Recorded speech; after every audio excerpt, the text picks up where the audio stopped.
Hey everyone, we are going to get started here in just a minute. We're going to give about 20 seconds or so for people to hop on.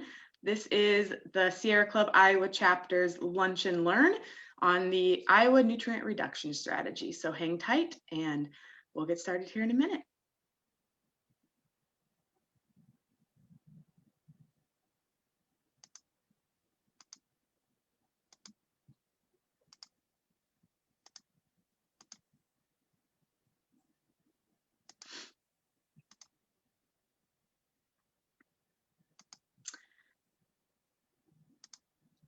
All right, let's get going here.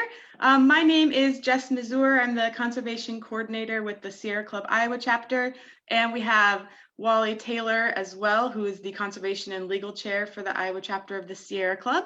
And we are going to be talking about Iowa's nutrient reduction strategy and whether or not it is actually working to clean up our waters here in the state. So thank you for joining us. We encourage you to please share this live stream because it's important to get this message out far and wide so that we can bring more people onto our team and make a bigger impact on water quality here in the state. After we're done with the short presentation, we'll take some Q&A. So feel free to type your questions or comments in the chat and we'll get to those at the end. So without further ado, we're going to get started here. Like we said, for those just joining us, this is going to be about Iowa's nutrient reduction strategy and whether or not it's working here in the state. So some of you may remember 2 weeks ago, we did our Friday Lunch and Learn on Iowa's Impaired Waters Report.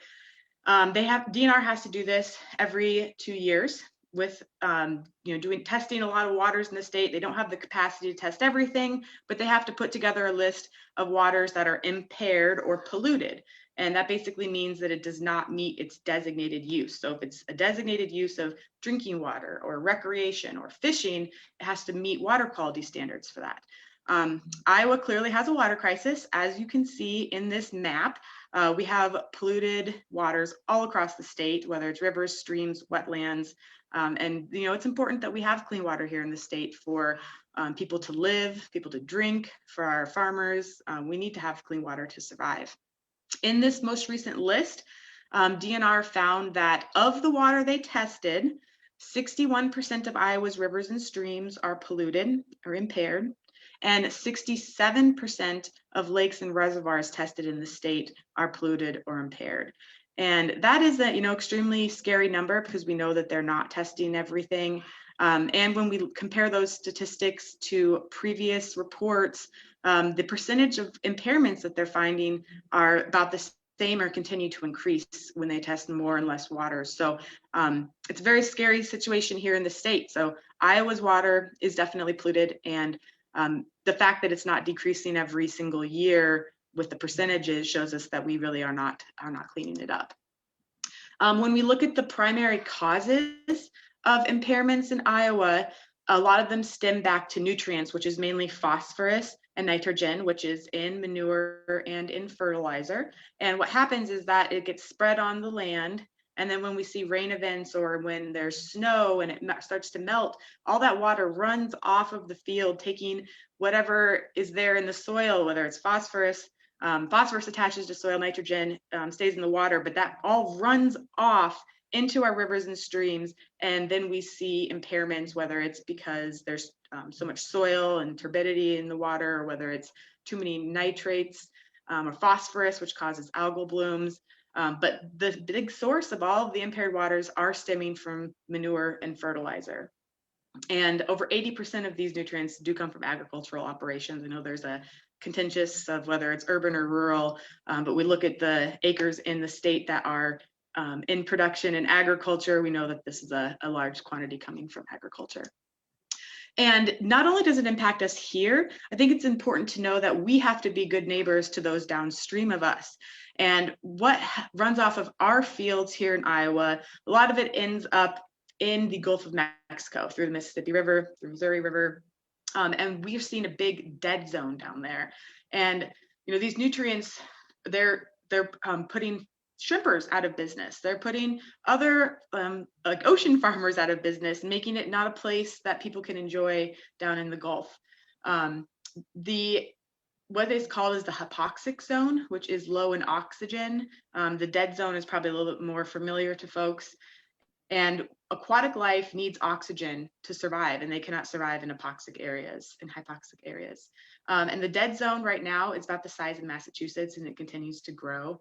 And that's really scary because those are beautiful waters down there. We want to make sure that shrimpers and people who are just trying to enjoy the Gulf have clean water, just like we want it here in the state. So that's kind of just a little update on impaired waters, just based on DNR's recent report. But I'm going to hand it off to Wally because DNR does have a strategy to clean it up, but Wally's going to tell us if that's working or not. So I will pass it off to you, Wally. Okay. In 2011, the Environmental Protection Agency issued a memo to the officials in the various states on the Mississippi River watershed to try to address these problems that Jess has just described, which creates the dead zone in the Gulf of Mexico. As she said, most of the nutrients come from agriculture, and Iowa, among all of the states in the Mississippi River watershed, is the major contributor to that discharge of nutrients into the Mississippi River. So we're ground zero, so to speak. The memo from EPA noted the dead zone, noted the problems that caused that, and told the states basically, we, the EPA, have the authority and the tools to make you guys reduce the nutrients, and we will do that, but we'd rather have you states do it yourselves in the way that you want, that would be effective and that fits your particular individual situations. So EPA issued maybe not a threat, but certainly encouragement to the states to adopt their own nutrient reduction strategies. So in response, the Iowa Department of Natural Resources, the Iowa Department of Agriculture, and the Iowa State University developed what they called their nutrient reduction strategy.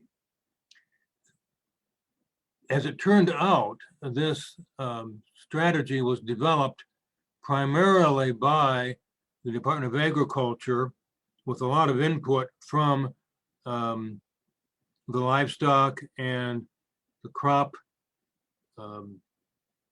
production associations. The meetings were held, the development meetings were held at the Farm Bureau office in Des Moines. And in fact, we got some emails that showed that at some of these meetings, Chuck Gipp, who was the head of the DNR at the time, was excluded from some of those meetings because they didn't want the DNR in there causing any trouble. Not that the DNR would have caused that much trouble, but they didn't even want that. So that's how the strategy was developed. And as we'll see later on, the result was pretty predictable. The strategy suggests many steps and what they call best practices related to agriculture that could reduce the discharge of the nutrients. So there are two aspects of the strategy. One is the need for it, what we want to do, kind of how we want to do it. The other strategy is what they call the scientific part of it, which was developed by Iowa State University.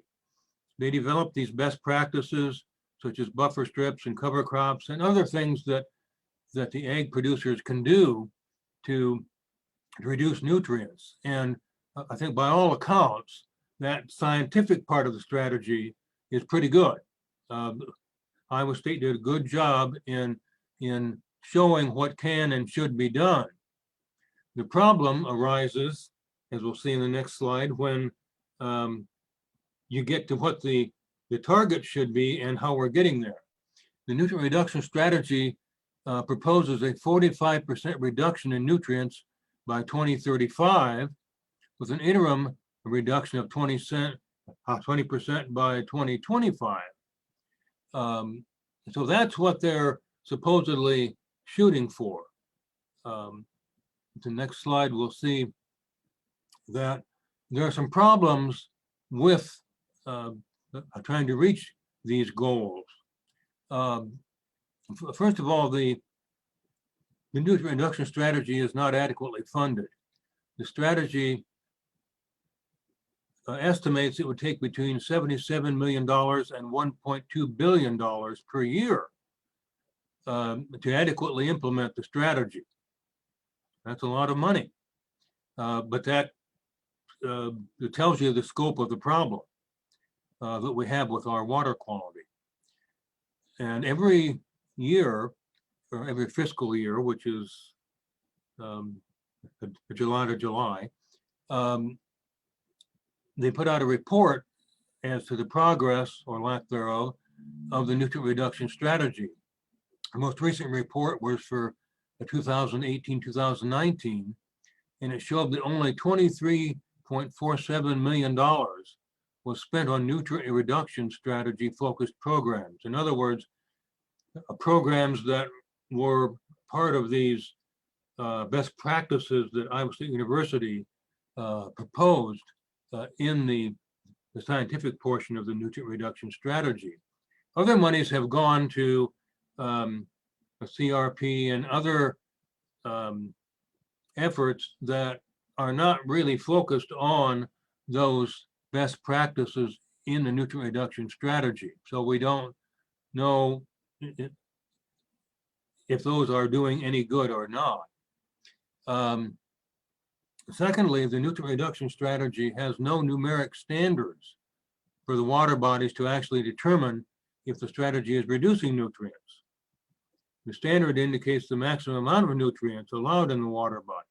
So in other words, there are water quality standards usually for most pollutants or for particular uses, as Jeff was pointing out. But as we'll see in a moment, Iowa does not have any numeric standards for nitrogen or phosphorus. So there's no way to measure, what the strategy is doing in reducing nutrients in the waters. Nor are there any firm goals or milestones for each water body to meet that standard. As we said, there are overall goals of 45% by 2035 and 20% by 2025, but there are no goals as we go along to make sure we're on a track to get to those overarching goals. So what this means is there's no enforcement mechanism. There's no way, even if we could enforce them, there's no way to determine whether or not there's a violation. And they cannot be enforced also because, most importantly, these best practices are completely voluntary. So maybe some egg producers are doing the right thing, and I know a lot of them are, but many more are not. And there's no way to force them to do it. It's completely voluntary. And if there's any effort to try to make them mandatory, the Farm Bureau and the ag industry and organizations fight tooth and nail to prevent that. They want it voluntary so that there's no way to make sure that the nutrient reduction strategy is working. So do we have any sense of how we're doing in reducing nutrients? It is complex and difficult to measure. We can do it, but the way they're doing it now is not telling us anything.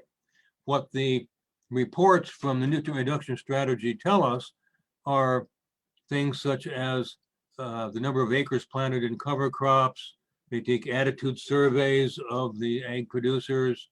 They'll count the number of outreach events that they've had egg producers to try to educate them or to encourage them to do these various best practices, but there's no way to measure any of that in terms of whether or not the nutrient reduction strategy is actually working. So we don't really know from the nutrient reduction strategy how much Iowa has reduced or increased the nutrient levels flowing to the Gulf of Mexico. But Chris Jones at the University of Iowa has done some monitoring and some research, and he estimates that since 2003, the nitrate loss has increased more than 70% from Iowa's farmland. So that's a significant loss of nitrate and nutrients going in to Iowa's waters.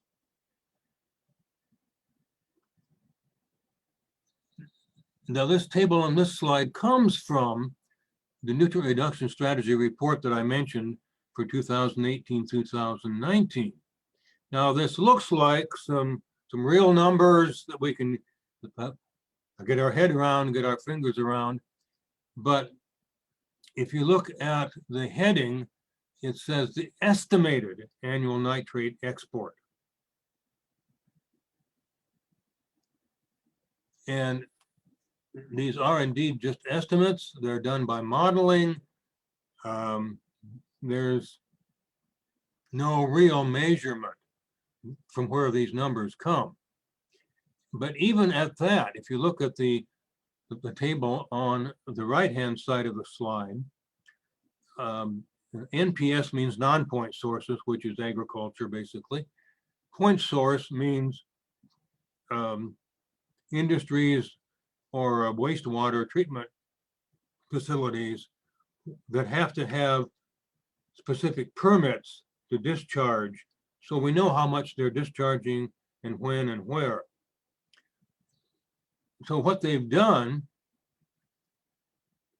is take the point source numbers, which they have good numbers for, and they've used modeling and estimates and who knows what to figure the non-point source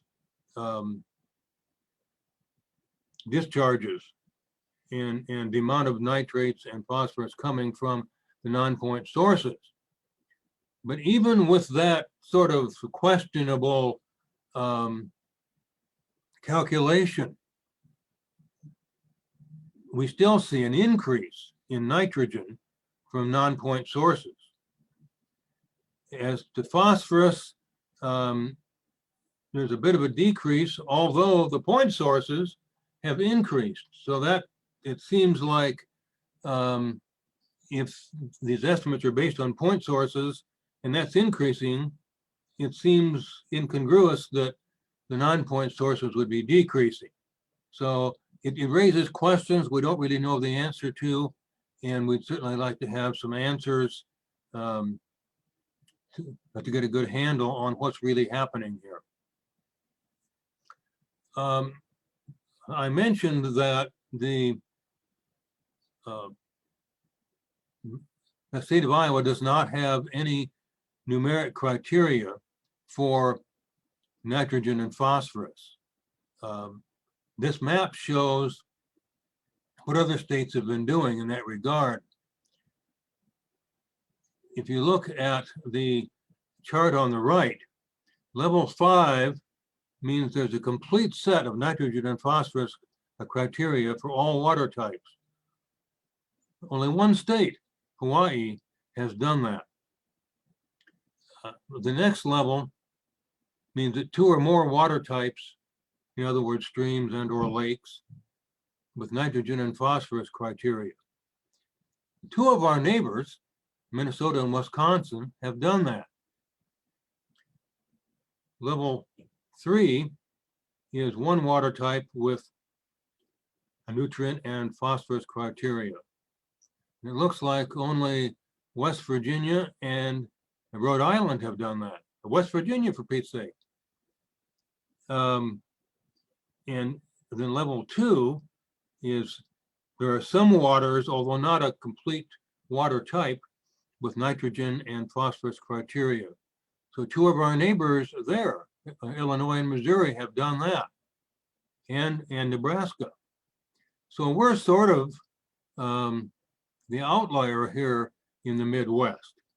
And the Iowa DNR could, by rulemaking, establish those criteria. But because of political pressure, they have not done that. The legislature could do it, although usually that kind of criteria come from the regulatory agency like the DNR, but they won't even do it. So we're at a real disadvantage there.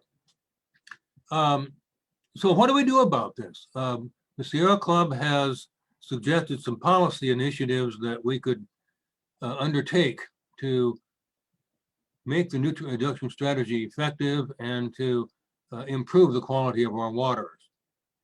First is to maintain and increase funding for the Iowa DNR staff working on water quality so they can stay on top of the permits, implement new EPA requirements, and monitor and enforce the water quality standards. The legislature in recent years has actually decreased DNR funding. And we're hopeful now with the new administration in Washington that we may get some more impetus from the EPA to encourage Iowa to do a better job. We need to keep and improve our water quality monitoring. We currently have 60 monitors for the entire state to measure nutrient levels. We need many, many more than that to really get a good handle on how we're doing. We need to fund a nutrient reduction strategy with measurable outcomes. It doesn't do any good to just throw money at this strategy if we don't know whether it's doing any good or whether it's having any really measurable effect, and whether we're putting money in the right places. And then finally, we need to establish numerical standards for nutrients. And as I said, the DNR has been reluctant to do that. So we really need to put some pressure on the DNR to do that. We have to counteract the political pressure from the ag industry so that we can make our voices heard. Some other policy initiatives are to implement a moratorium on new and expanding CAFOs, castrated animal feeding operations. We've just seen an explosion of CAFOs in recent years. And most of the problem is coming from these CAFOs, as Jess said. They apply manure to the fields, not necessarily on the basis of how much manure is needed for the crops, but just to get rid of the manure out of their storage pits so they can put more manure into the pits. They have to empty these permits once or twice a year. And it's more a function of getting rid of the manure rather than appropriately applying the manure to the crop fields. We need to fund the Leopold Center for Sustainable Agriculture. The Leopold Center, along with 2 other organizations or centers at the University of Iowa and University of Northern Iowa, were created by the Iowa Groundwater Protection Act back in the 1980s in order to improve Iowa's environment, Iowa's water quality. A couple of years ago, the Iowa legislature passed a bill that would have done away with the Leopold Center entirely. Governor Branstad vetoed at least the part of that bill that would have done away with the Leopold Center he kept in the bill the part of the legislation that totally defunded the Leopold Center. So what we have is a facility or a center that's there, but it's not funded. So we need to pressure the legislature to, again, provide funding for the Leopold Center, because they were doing some really great work on the best practices that would improve water quality, and they were reaching out to the farm community to try to get farmers to adopt these practices. And we need to work on carbon sequestration policies that can have a great benefit in improving water quality, and but at the same time addressing climate change. So we get a twofer. Well, we can benefit water quality and also address the climate change. Agriculture is, particularly in Iowa, is a significant factor in the quality of our environment in many different ways. And if we really work at it, we can make agriculture a significant beneficial partner in Iowa's environment. So I'll turn the last part of the presentation over to Jess. Awesome. Thank you so much, Wally. That was really informative. And I think it's pretty clear that the nutrient reduction strategy is lacking a lot of the things that it needs to be successful. If we don't even know where we're at, how are we going to know if we're getting to where we want to go? So thank you for your presentation. I just have a quick thing to close us out, and then I see that we have at least one question. If you have other questions, make sure you get those in the comments now. But during the legislative session, we're going to be your eyes and ears up at the Capitol to let you know when it's time to take action, and if there are any bad bills that are trying to weaken the nutrient reduction strategy even further, or anything that would make it easier for factory farms to build in the state, or really anything that is harmful to our environment here in the state. So we encourage everyone to join our legislative action team. That's how you'll find out about things the quickest. So if you visit sierraclub.org/Iowa, and about towards the top of the page on the right-hand side, there's a link that says join the legislative action team.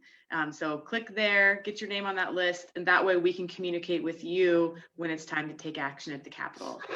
So thank you very much. I'm going to get to our first question here from Carrie Radloff. I see this percent reductions tossed around in these kinds of initiatives and plans, like in the nutrient reduction strategy, and carbon and emissions output when looking at energy or transportation.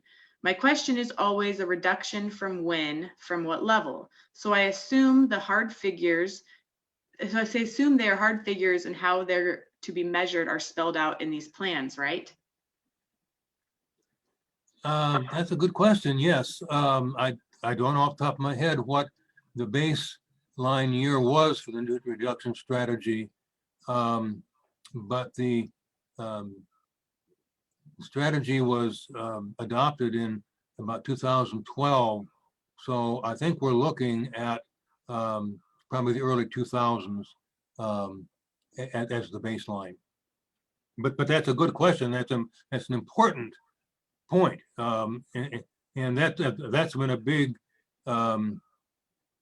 issue in particularly carbon reduction in terms of greenhouse gases.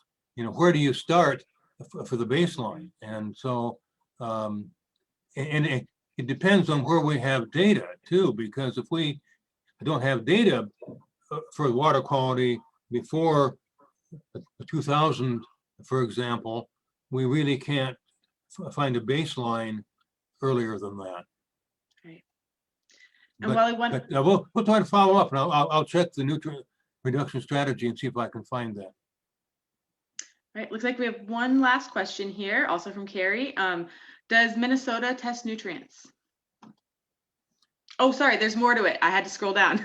Does Minnesota test nutrient load of each river or stream at the border with Iowa? It seems like we could test each of those as they flow into a larger river or as they leave our state, so we could have data to evaluate the water as it flows through the state. Yes, it takes time, money, and training and commitment of volunteers, legal issues, etc. It seems like official funding for this kind of testing has dried up. So that's a good question, and it may be something we need to press for as a Sierra Club, to have that testing coming from Minnesota. But certainly, as I indicated, we need more funding for testing, for monitoring, and making sure that that we know if we're making any progress. It's going to take some money, and as I said, really, the nutrient management plan or the nutrient strategy has been severely underfunded. Thank you. That's the end of our questions for right now, but if anyone is watching this later after we're no longer live, post your question in the comments and Wally or I will get back to you with an answer. So we want to thank you again for attending our Friday Lunch and Learn on Iowa's nutrient reduction strategy. We are going to start doing weekly Friday Lunch and Learn starting in January. I think January 15th is the Friday that we're going to start. I don't have a calendar in front of me though. So just keep in mind, we won't be doing it over the holidays, but we'll be kicking this off every Friday at noon. We'll have lots of topics, stuff that's happening up at the State House, different issues that we're working on, soil policy, wildlife, but count on us on Fridays at noon. So eat your lunch with us and we'll give you a little bit of information so that you can take action from home. So thank you for joining us, and thank you, Wally, for your informative presentation. We hope you all have a great day.